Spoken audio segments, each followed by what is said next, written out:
નમસ્કાર, આપ જોઈ રહ્યા છો નિર્ભય ન્યૂઝ અને હું છું આપની સાથે રિધિ. થોડા સમય પહેલા આપણે જોયું હતું કે જુનાગઢની જે સાવજ ડેરી છે એમાં આક્ષેપો કરવામાં આવ્યા હતા. ગોપાલ ઇટાલિયાએ કહ્યું હતું કે દૂધની અંદર કેમિકલ યુક્ત જે પ્રવાહી છે તે ભેળવવામાં આવે છે, જેમના કારણે કેટલી બધી મહિલાઓ છે તેમને પણ બીમારી થાય છે.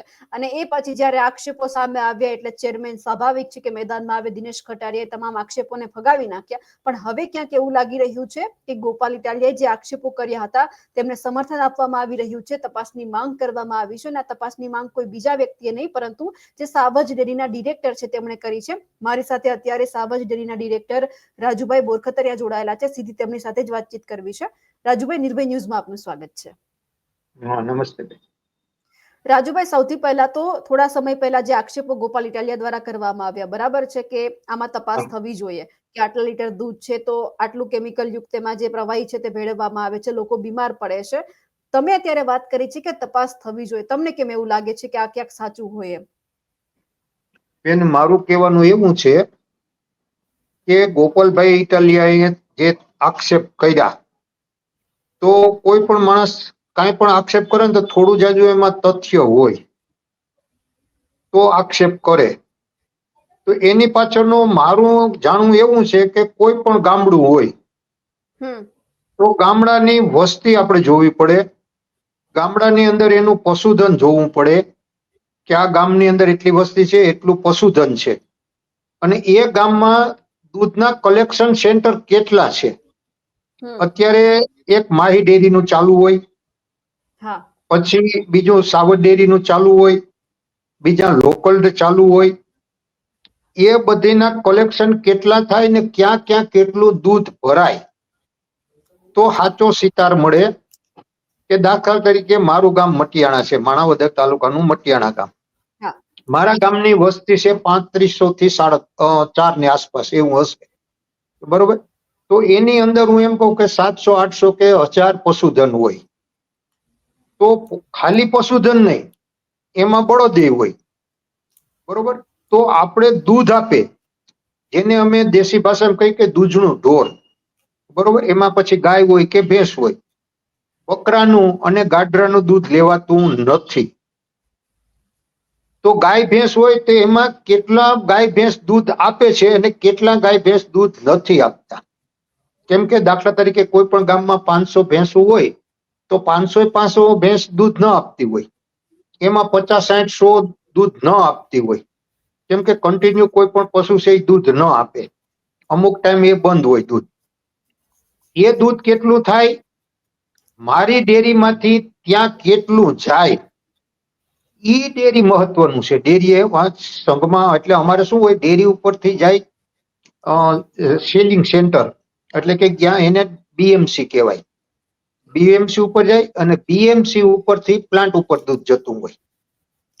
તો એના ડેટા તમે મેળવો તો તમને ખ્યાલ આવે કે મટિયાણાની અંદરથી એટલું દૂધ ગયું બીએમસી ઉપર, બીએમસી ઉપરથી વાંચ્યું તો મારા ગામની અંદરથી દૂધ ગયું હોય 5000 લીટર. તો 5000 લીટર દૂધ મારા ગામમાંથી બન્યું તો 5000 લીટર દૂધ મારા ગામમાં ઉત્પન્ન નથી થતું. તો 5000 લીટર દૂધ આવ્યું ક્યાંથી? એટલે ગોપાલભાઈ ઇટાલિયાએ આ તથ્ય ઉપર આક્ષેપ કર્યો. મારા અંદાજ પ્રમાણે ગીર સોમનાથ અને જુનાગઢ ઈ આપણે સાવજ ડેરી હારે સંલગ્ન છે. તો એનો ઈ વિસ્તાર ને એના પશુધનનો અંદાજ કાઢીએ તો આપણે વધીને મારા અંદાજ પ્રમાણે 1,40,000 50,000 લીટર દૂધ થાય. જ્યારે હું આજથી 3.25 વર્ષ પહેલા ડાયરેક્ટર તરીકે આવ્યો ત્યારે અમારે પ્રતિદિન 1,20,000 30,000 જેવું દૂધ થતું. હવે અત્યારે ઈ ગોપાલભાઈના જે આક્ષેપ પ્રમાણે 3,00,000 લીટર દૂધ થયું, બરોબર. 3,00,000 લીટર દૂધ થતું હોય તો સ્વાભાવિક જ છે કે એટલું બધું આવે ક્યાંથી. એટલા માટે હું એમ કહું કે અમારે આ ડેરીના જે કોઈ ચેરમેન હોય કે ડાયરેક્ટર, અમારી ફરજ આવે કે કોઈ પણ આક્ષેપ માણસે કર્યો હોય તો એને તપાસ કરવી જોઈએ. પછી કોઈ પણ રીતે અમે તમને કહીએ કે તમે અમારી ઉપર આક્ષેપ કરો એટલે અમે તમને ચેલેન્જ કરીએ કે બેન તમે આવો અને આ તપાસ કરો. મીડિયાના માધ્યમથી મીડિયાને સાથે રખાય સરકારી તંત્ર ભેગું રહી અને આની તપાસ થાય તો દૂધ અને દૂધનું દૂધ અને પાણીનું પાણી થાય છે. પછી જે એને અમુક અમુક ગામડાના નામ લીધા હતા કે જે ગામની વસ્તી, જે ગામનું પશુધન અને એ ગામમાંથી એટલા લીટર દૂધ આવે છે. તો ત્યાં જઈને અમે નહીં, પણ એ તો તમે મીડિયાના માધ્યમથી એ કરી શકો બેન, કે મારા ગામમાંથી એટલું દૂધ આવતું હોય ને આવો આક્ષેપ થયો હોય તો તમે મારા ગામમાં આવો. મારા ગામની અંદર એના દૂધના સેન્ટર તો હશે, ત્યાં જાવ એટલે એનો બોર્ડ મારેલો હોય. કોઈ પણ ગામને પૂછો કે ભાઈ સાજોદ ડેરીની જે સાવધ દૂધ સંઘ છે એની નીચે જે ડેરી આવે તમારા ગામની, એ કઈ જગ્યાએ છે, એટલે કોઈ પણ માણસ બતાવે. ત્યાં તમે જાઓ તો તમને ખબર પડે કે અહીંયા કેટલા પશુપાલકો દૂધ દેવા આવે, એટલે ડેટા તો મળે તમને. હવે એવા એવા અહીંયા જે ગામના નામ આપ્યા જેવા આક્ષેપ કર્યા, હવે ત્યાં 5,000 લીટરના આક્ષેપ કર્યા. તો એ પ્રમાણે ગામની વસ્તી જ નથી કે ત્યાં એટલું પશુધન હોય. તો એવા એને 2-4 નામ આપ્યા હતા, પણ મારી પાસે તો 8 નામ છે. એટલે તમારે ક્યારે મીડિયા વાળાને જવું હોય ને તો તમને ખ્યાલ આવે. દાખલા તરીકે વંથલી તાલુકાનું આખા ગામ છે, એનો ડેરીનો કોડ છે 1339. પછી વંથલી તાલુકાનું બાલોદ ગામ છે, ગોપાલભાઈ નામ એનું બોલ્યા હતા, એનો 1367. પછી માણાવદર તાલુકાનું જાંબુડા ગામ છે, ત્યાં 2 સેન્ટર છે, એક 1347 અને 1359. પછી વંથલી તાલુકાનું લુસાડા, ત્યાં 1239. ખોખડા ગામ છે ત્યાં 77. લુસાડા મહિલા મંડળી એ વંથલી તાલુકાનું 1281. અને મંગલપુર ગામ એમાં 1346 કોડ. એટલે આમાં કોડ આપેલા હોય. પછી અમારા જે ગ્રાહક હોય ને, દાખલા તરીકે મારું નામ છે રાજુભાઈ રામભાઈ બોરખતરિયા, તો મારો કોડ હોય 7. એટલે 7 નંબર અમે દબાવીએ ને એટલે અમારા કોમ્પ્યુટરના સ્ક્રીન ઉપર બતાવે, એટલે મારું નામ આવી જાય. 7 કોડ નાખીએ ને એટલે કે રાજુભાઈ નું આખું નામ આવી જાય. એટલે આખું નામ કોમ્પ્યુટરમાં એડ કરવું ન પડે, એટલા માટે થઈને આ કોડ આપેલા છે. એટલે એને તથ્ય એમાં થોડું જાજુ હોય કે ન હોય, મેં મારી નજરે નથી જોયું. આ જે આંકડા છે એની હારે તમે મેળ કરો એટલે તમને ઓટોમેટિક ખ્યાલ આવી જાય કે આ બીજું વધારાનું દૂધ આવે ક્યાંથી. કેમિકલ વાળું આવે, પાણી વાળું આવે, કે સોયાબીનના અંતે ભેળસેળ કરીને આવે. મેં જે તે સમયે 2011માં મેં મારા ગામની અંદર ડેરી ચાલુ કરી, એટલે એક ગ્રાહક એવો હતો કે ઈ સોયા તેલ નાખીને આવ્યો. તો પેલી ફરજ મારા ગામમાંથી કઈ પણ ભેળસેળ થતી કે ઓલું હોય ને તો મારે તપાસ કરવી પડે બેન. એમાં અમારો જે માણસ હોય ને એ દરેક દૂધની અંદરથી થોડું ભરી અને આ રીતે ચાખતો હોય, એટલે એને કાયમીનું પ્રેક્ટિસ થઈ એટલે ખબર પડી જાય કે દૂધ ખાટું છે મીઠું છે. જો ખાટું દૂધ આવી ગયું 1 દિવસનું પડતર કે 1 ટાઈમનું પડતર, તો 40 લીટરનું કેન હોય એ અમારું બગડી જાય. એટલે મારી સંસ્થાને નુકસાની જાય. તો એને ચાખવામાં દૂધમાં ફેરફાર થયો એટલે કે મને કે આમાં કાંઈક પણ છે. એટલે એટલા માટે અમે એ દૂધને ગરમ કર્યું. દૂધને ગરમ કર્યું ને એટલે આપણે પાણીની અંદર તેલ કેમ નાખીએ તો ઉપર આમ દેખાય, એ રીતે ગરમ કર્યું ને એટલે ઓલી વસ્તુ છે ને એ ઓગળી એટલે એના ધ્રાંગા થઈ ગયા. પછી એ માણસને બોલાવીને મેં કીધું, ભાઈ જે હોય કહી દે, તું નહીં કે તો આ તારું દૂધ લઈને અમે પોલીસ સ્ટેશને જઈને ફરિયાદ કરશું તારી વિરુદ્ધમાં, કે ભાઈ માણસને જે ખાવાની વસ્તુ છે એની હારે તે છેડા કર્યા. એટલે એને મને કીધું કે ભાઈ જે થયું હોય મારી ભૂલથી મેં એમાં સોયાબીન તેલ મેં ભેળવેલું હતું. હાલો બેન, આ તો ઠીક છે કે સોયાબીનનું તેલ એટલે કે ફેટ વધારવા માટે એને કર્યું, પણ ઘણી વખત એવા કેમિકલનો કે ક્યાંય ઉપયોગ થતો હોય તો એ માણસની જિંદગી ઉપર છેડા કર્યા કહેવાય ને.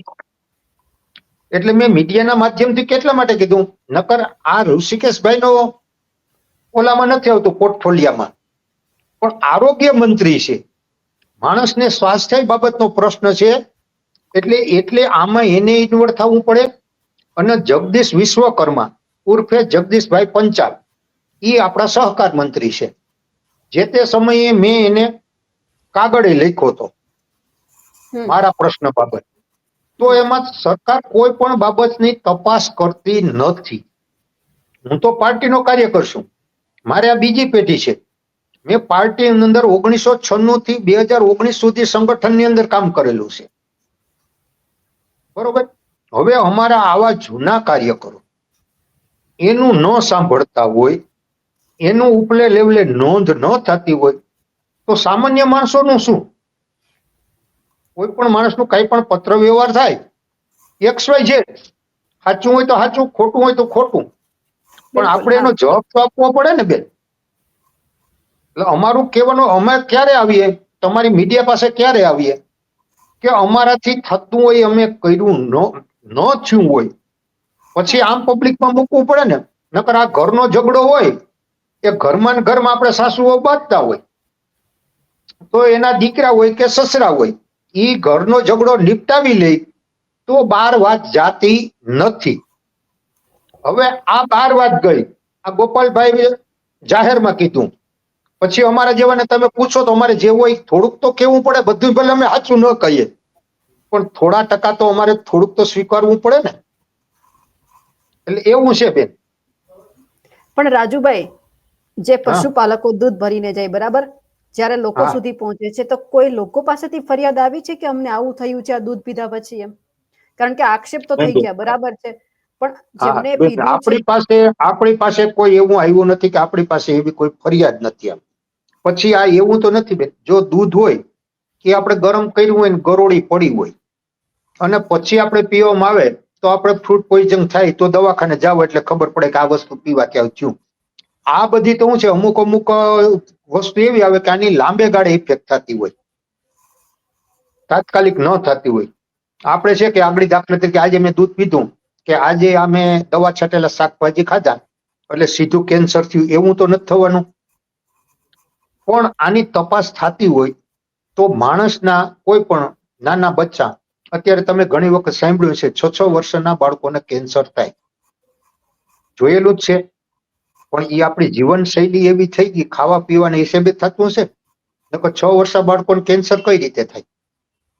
ભલે એમાં પછી શાકભાજી આવતો હોય, આપણે ફ્રૂટ હોય, તો એમાં કાંઈક પણ કેમિકલ ક્યાંક ને ક્યાંક ભળતું હોય, ખોરાકમાં કાંઈક ફેર થતો હોય તો. નકર વ્યસન ન હોય. મારા જેવા છે એ તો હાલો માવો ખાતા હોય ને કેન્સર થતું, એક વસ્તુ આખી વસ્તુ અલગ છે કે ભાઈ તમે તમાકુ ખાવ એટલે તમને કેન્સર થયું. પણ જેને કોઈ જાતનું વ્યસન ન હોય અને આવું કઈ થતું હોય, આ તો લાંબા ગાળાનું કહું, આપણા ભવિષ્યનું, પાછળની પેઢીનું. મારા જેવાનું ઠીક છે કે 60 વર્ષે પૂગી ગયા એટલે હવે ઠીક છે, જીવીએ તોય ઠીક છે, મરીએ તોય કોઈ વાંધો નહીં. પણ નાની પેઢી, આવનાર પેઢી, એનું આપણે આમાં એના સ્વાસ્થ્ય બાબતનો વિચાર કરવો જોઈએ. આમાં કઈ હોય તો. હા બેન. હવે સવાલ તો ચેરમેન ઉપર પણ થાય છે કે જ્યારે જવાબ આપવા માટે આવ્યા તો એમની ફરજ આવે છે કે તપાસ કરવી જોઈએ, બરાબર. તો તમે ઢાંકવાનો પ્રયત્ન કરો છો, તો એક વખત તપાસ પણ કરી અને તમારે પ્રૂફ સાથે જવું પડે કે આ બધું ખોટું છે. તો પછી જો ચેરમેન આવા પ્રૂફ નથી આપ્યા, બરાબર, તો પછી ક્યાંક એવું છે કે આ બધા આક્ષેપો સાચા છે, બરાબર. તો આપણે એવું સમજવાનું ને. હવે બેન, જો હું એ જ કહું છું કે તમે મારી ઉપર આક્ષેપ કરો અને મારામાં જો મારે કાંઈ પણ ન હોય તો મારે તમારી ચેલેન્જ સ્વીકારવી જોઈએ અને તમને કેવું જોઈએ કે ભાઈ તમને જે ઈચ્છે એવી તપાસ કરો, મને કઈ વાંધો નથી. અથવા મારાની અંદર, મારા હૃદયમાં જો ઈશ્વર હોય તો મારે સામેથી કેવું જોઈએ. તમે કયો ને હું કહું એમ નહીં, મારે સામેથી કેવું જોઈએ, મીડિયાની અંદર જવું જોઈએ કે ભાઈ તમારે કોઈ પણને જેવી ઈચ્છા થાય એ રીતે તપાસ કરવાની તમને છૂટ છે. હું તમને બને ત્યાં સુધી જેટલો થશે એટલો સહયોગ આપવા હું તૈયાર છું. તો જ ખબર પડે ને. બાકી હું બીજી વાતો કરી અને તમને ગુમરાહ કરું એ નકામું છે. પણ કાંઈક નું કાંઈક રંધાતું હોય એવું આપણે દેખાય. સાચું શું છે ને ખોટું શું છે એ તપાસ પછી ખબર પડે. પણ આપણામાં એટલી ઈમાનદારી હોય તો આપણે સામેથી તપાસ માગી લેવાય, એટલી તો મને ખબર પડે બેન, મારી ઉંમર પ્રમાણે. તમે વાત કરી, હવે તમે મેદાનમાં કેમ પડ્યા છો? કારણ કે ડેરી તમારી, તમે ડિરેક્ટર છો, બરાબર છે. માણસ કંઈક આવું હોય, ડિરેક્ટર હોય કે ચેરમેન, બધા ઢાંકવાનો પ્રયત્ન કરે. હવે ખુલીને પડવા પાછળનું કારણ શું? એમાં અમારે બેન જુનાગઢ જિલ્લામાં રાજકારણ ગ્રુપિઝમ, આપણે કેમ કે ગ્રુપિઝમ છે. જવાહરભાઈ ચાવડા 2019 ભાજપમાં આવ્યા, એટલે ભાજપના નેતા છે. આમ તો પાર્ટીનો આદેશ હોય એટલે આપણે એનું કામ કરવું પડે. અમારે સાંસદમાં પેલા રમેશભાઈ ધડુક હતા. રમેશભાઈ ધડુકને ટિકિટ ના આપી અને મનસુખભાઈ ખાચરિયાને ટિકિટ આપી, તો પાર્ટી કહે કે ભાઈ આનો ઝંડો લઈને ફરો. તો અમારે તો ઝંડો લઈને ફરવાનું. પાર્ટીમાં આવ્યા એટલે પછી 2022 બાય ઇલેક્શન આવ્યું, તો પાર્ટીએ જવાહરભાઈને ટિકિટ આપી એટલે અમારે શું કરવાનું? જવાહરભાઈનું કામ કરવું પડે. તો આ બીજા એકબીજાને કઈ મનની અંદર ખટરાગ હોય તો એ એની અંગત બાબત આવી, બરોબર. તો એ અમે પાર્ટીના હિસાબે એનું કામ કર્યું તો એ લોકોને ન ગમ્યું. આ એનું મૂળ હું તમને કહું. આમાં શું છે, મોટા મોટા જે રાજકારણ કરે ને એને કઈ તકલીફ નથી પડતી. આમાં ઓલી કહેવત છે આપણે કે પાડા પાડા બાંધે અને ઝાડનો ખો. ખો તો અમારા નાના માણસો જ હમો થાય, ઓલા હમો તો શિંગડા ભરાવા જાય નહીં. એટલે એ તે સમયે દિલીપભાઈ કિરીટ પટેલ, દિનેશભાઈ ખટારિયા, એ 2-5-25 જે હતા કે એને જવાહરભાઈને જે હોય, જવાહરભાઈ આપણે ન કહે કે આ લોકો આપણે ન કહે, આપણે પાર્ટીની રીતે કામ કરીએ. આપણે તો પાર્ટીની રીતે કામ કર્યું. પછી આપણે માર્ચ એપ્રિલમાં કોઈ પણ સરકારી ગ્રાન્ટ આવતી હોય ને એનું આયોજન થતું હોય, એ અમારે માણાવદર તાલુકાનું આયોજન કર્યું. આયોજન મંજૂર કરવાનો અધિકાર કે ને જિલ્લામાં, અને ત્યાં આપણા પ્રભારી મંત્રી હોય એમને. અમારા પ્રભારી મંત્રી છે રાઘવજીભાઈ પટેલ. હું તો તાલુકા પંચાયતનો સભ્ય નહોતો, પણ પાર્ટીનો એક સિનિયર કાર્યકર, વર્ષોથી સંગઠનનું કામ કર્યું. એટલા માટે મને લોકોએ કીધું ભાઈ આપણે કે રાઘવજીભાઈ પટેલ પાસે જવાનું છે, આપણું આયોજન નામંજૂર થયું. એટલે હું કહું કાંઈ વાંધો નહીં, વેલકમ. એટલે અમે લગભગ 35 થી 40 અત્યારે જે માણાવદર તાલુકા પંચાયતના પ્રમુખ છે એ સાથે હતા. અમે બધા સિનિયર કાર્યકરો રાઘવજીભાઈ પટેલ પાસે ગયા. રાઘવજીભાઈ પટેલે એમ કીધું કે આને માટે તમારે, મને તો આદેશ હોય એમ કરવું પડે, એટલે પાટીલ સાહેબને મળો. એટલે અમે પાટીલ સાહેબ પાસે ગયા સુરત, એમના નિવાસ સ્થાને. ત્યાં થોડી ચર્ચા કરીને પછી કે તમે આવો આપણી કાર્યાલય, એટલે અમે એને કાર્યાલયે ગયા. ત્યાં બધી ચર્ચા કરીને પછી અમે નીકળી ગયા. હું રસ્તામાં હતો એટલે એ રસ્તામાં મને દિનેશભાઈનો ફોન આવ્યો. દિનેશભાઈનો ફોન આવ્યો એટલે મને પૂછ્યું કે ભાઈ તમે આ બધા ભેગા ગયા હતા? એટલે આપણે બેન ગયા હોય તો આપણે હાથ પાડવી પડે. તો મેં કીધું કે હા ભાઈ હું ગયો તો મને કે તમે અમે તમારા કામ નથી કરતા, અમે તમારો આ નથી કરતા, તમારાથી જવાય નહીં. હવે બેન બધા જતા હોય અને આપણે એક ન જઈએ તો આખો અમારે જે માણાવદર તાલુકાનું સંગઠન અને ચૂંટાયેલી પાંચ, એમાં આપણે દેખાઈ જઈએ. એટલે આપણે જવું પડે, આપણી ફરજમાં આવે. એટલે મેં કીધું કાંઈ વાંધો ને ભાઈ, અત્યારે હું ગાડી હલાવું છું, ગાડી ચાલુ છે, હું તમને ફ્રી થઈને ફોન કરું. એટલે હું અહીંયા ઉતરી ગયો. પછી મેં ફોન કર્યો તો એને 3 કોલ કર્યા, એટલે રિસીવ કર્યો નહીં, બરોબર. એટલે એના મનમાં એવો રાગદ્વેષ કે આ લોકો અમારી વિરુદ્ધમાં ત્યાં પ્રદેશની અંદર કાન ભંભેણી કરવા ગયા. આ મેન મુદ્દો બે, બરોબર. હવે આપણે તો પાર્ટીને ઓલે ગયા હતા, નહોતા ગયા. જવાહરભાઈ નો કોઈ પ્રશ્ન, જવાહરભાઈ આગળ તાલુકા પંચાયતના પ્રમુખ તરીકે બેઠા હોય ગયા હોય તો એ બરોબર છે. એ હજી વજુભાઈ ઝાલાવડીએ તો પ્રમુખ તરીકે બેઠા જ છે. મારા ભેગા જે આવ્યા એ બધા હજી એમને એમ છે. આ મારો પ્રશ્ન એટલો થયો કે હું સાવર ડેરીમાં ડાયરેક્ટર હતો અને ગયો, એ મારો ગુનો. એટલે એ લોકોએ મને ત્યારથી એજન્ડા મોકલવાનું બંધ કર્યું. હું ગેરહાજર રહેતો હોય અને મને એજન્ડા ન મોકલે એ વ્યાજબી છે કે કોઈ પણ માણસ 3 વખત તો એજન્ડા મોકલો હોય ને મીટિંગની અંદર હાજર ન રહે તો એ ડિસ્કોલિફાઈડ થાય. એજન્ડા ન મોકલે, તમે મને આમંત્રણ ન આપો બેન કે રાજુભાઈ મારે ઘરે તમારે જમવા આવવાનું છે, તમે મને આમંત્રણ આપ્યું અને હું ન આવું તો એ મારી ભૂલ કહેવાય. પણ તમે મને આમંત્રણ નથી આપ્યું ને પછી તમે એમ કહો કે મારે ઘરે કેમ ન આવ્યા, તો મને તો ખબર નથી. એટલે આ એવું થયું, એને મને મીટિંગનું આમંત્રણ મોકલેલું નથી. એજન્ડા એટલે કે આમંત્રણ, એટલે હું નથી ગયો. એટલે મને કે તમને અમે એમાંથી કાઢી નાખ્યા. તો મને કાઢ્યો હોય કે મેં 3 મીટિંગમાં ન ગયો તો મને નોટિસ તો બજાવવી પડે ને કે ભાઈ તમે 3 મીટિંગમાં કયા કારણસર ગેરહાજર રહ્યા. એટલે મારે કઈ ખુલાસો કરવાનો હોય તો હું ખુલાસો કરી શકું. તો નોટિસ ન મોકલી, પછી મને દાખલા તરીકે એને સસ્પેન્ડ કર્યા હોય તો આજની તારીખમાં મને કોઈ કાગળ મોકલીને કીધું નથી કે ભાઈ તમને આમાંથી ડિસ્કોલિફાઈડ કર્યા, સસ્પેન્ડ કર્યા, જે કોઈ XYZ. એટલે અત્યારે હું ઓમ ગણાવું તો ચાલુ જ ગણાવું ડાયરેક્ટર. મને એજન્ડા મળતો નથી એટલે હું ત્યાં ડેરી 1.5 વર્ષ ત્યાં નથી જતો. આ મુદ્દો છે ભાઈ.